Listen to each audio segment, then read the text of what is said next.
దేవుని ఘనమైన నామమునకు స్తోత్రములు.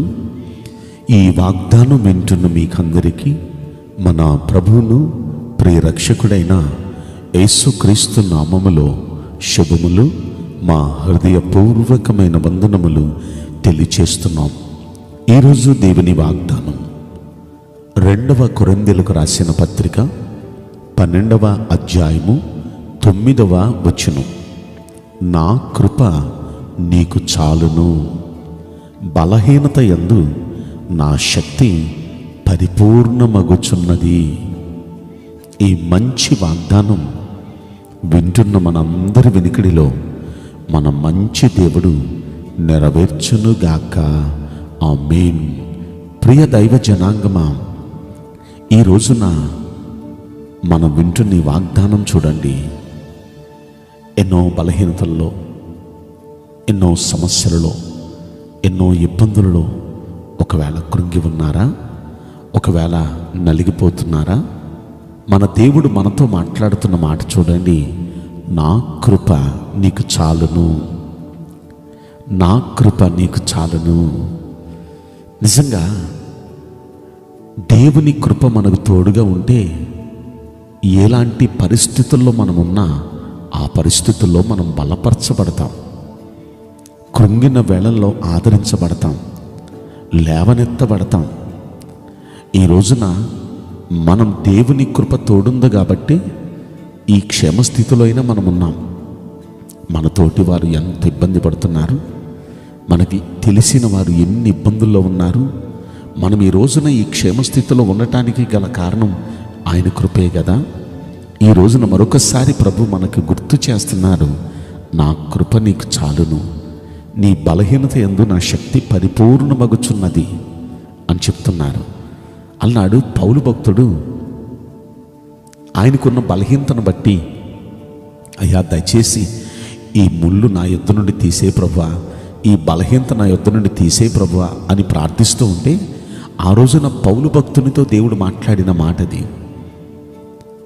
వెంటనే పౌలు అంటాడు, అయ్యా నీ కృప ఉంటే చాలయ్యా, నీ కృప నాకు చాలయ్యా అంటున్నాడు.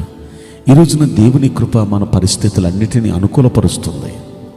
కొరింథీయులకు రాసిన పత్రికలోనే 9వ అధ్యాయంలో 8వ వచనంలో మనం చూస్తే, అన్నిటి యందు ఎల్లప్పుడూ మనం సర్వ సమృద్ధి గలవారమై ఉండటానికి దేవుని కృపే మనకు తోడవుతుంది. అన్నిటిలో, కొన్నిటిలో కాదు, అన్ని విషయాల్లో ఎల్లప్పుడూ, ఆల్వేస్, ఎల్లప్పుడూ సర్వ సమృద్ధి, ఎప్పుడు సర్వ సమృద్ధి. అలా కావాలంటే దేవుని కృప తోడుంటేనే. కనుక ప్రియ దైవ జనాంగమా, ఈ రోజున దేవుని కృప మనందరికీ తోడుగా ఉండి అలా సర్వ సమృద్ధిలోనికి నడిపించునుగాక. అది కూడా అన్ని వేళల్లో, అన్నిటిల్లో ఆయన సర్వ సమృద్ధిలోనికి మనల్ని నడిపించునుగాక. అంత మాత్రమే కాదు, హెబ్రీయులకు రాసిన పత్రికలో 4వ అధ్యాయంలో అక్కడ 16వ వచనాన్ని మనం పరిశీలిస్తే, మనం దేవుని చేత కనికరించబడాలన్నా, సమయోచితమైన సహాయం పొందాలన్నా కృప పొందాలి. కృప పొంది ఉంటే మనం కనికరించబడతాం దేవుని చేత. దేవుని కనికరం మన పరిస్థితులన్నీ మార్చేస్తుంది. దేవునికి మన మీద కనికరం కలిగితే మన రోగం తగ్గిపోతుంది. దేవునికి మన మీద కనికరం కలిగితే మన పేదరికం తొలగిపోతుంది. దేవునికి మన మీద కనికరం కలిగితే కుటుంబంలో ఉన్న ఈ చికాకులు, ఈ సమస్యలు తొలగిపోతాయి. కనికర సంపన్నుడు. ఆయన కనికరం మనం పొందాలంటే ముందు మనం కృప పొందాలి. కృప పొందితే కనికరం పొందుతాం. కృప పొందితే సమయోచితమైన సహాయం కూడా మనం పొందుతాం. సమయోచితమైన సహాయం అంటే ఎలా ఉంటుంది చెప్పనా? ఏ సమయానికి మనకి ఏది కావాలో ఆ టయానికి అలా సమకూడాలి అంటే కృప పొందిన వాళ్ళకే జరుగుతుంది అది. కనుక సమయోచితమైన సహాయం మనం పొందాలన్నా, దేవుని చేత కనికరించబడాలన్నా మనం కృప పొందాలి. అంత మాత్రమే కాదు, అన్ని విషయాల్లో ఎల్లప్పుడూ సర్వ సమృద్ధి కలవారిగా మనం ఉండాలన్నా కృప పొందాలి. కనుక ఈ రోజున ఆ కృప మనకు తోడుగా ఉంటే, ఆ కృప మనకు తోడుగా ఉంటే ఖచ్చితంగా మనం వీటన్నిటిల్లో మనం ఎంతో ఆనందిస్తాం కదా. అందుకేనేమో మోషే భక్తుడు ప్రతిరోజు పొద్దున్నే లేచి మోకాళ్ళేసి ప్రభుని అడుగుతూ ఉండేవాడు. 90వ కీర్తన 14వ వచనంలో, దేవా ఉదయమే నీ కృపతో మమ్మల్ని తృప్తిపరచయ్యా, ఉదయమే నీ కృపతో మమ్మల్ని తృప్తిపరచు.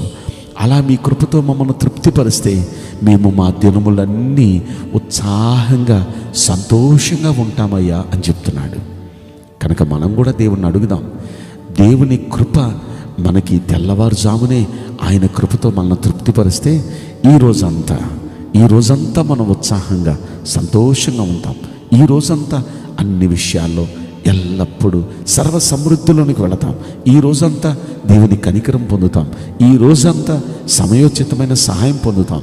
కనుక ఇవన్నీ పొందాలంటే దేవుని పాదాలు పట్టి మనం అడగాలి, దేవా ఈరోజు ఉదయమే నీ కృపతో మమ్మల్ని తృప్తిపరచయ్యా అని మనం అడిగితే ఖచ్చితంగా మనల్ని తృప్తిపరుస్తాడు.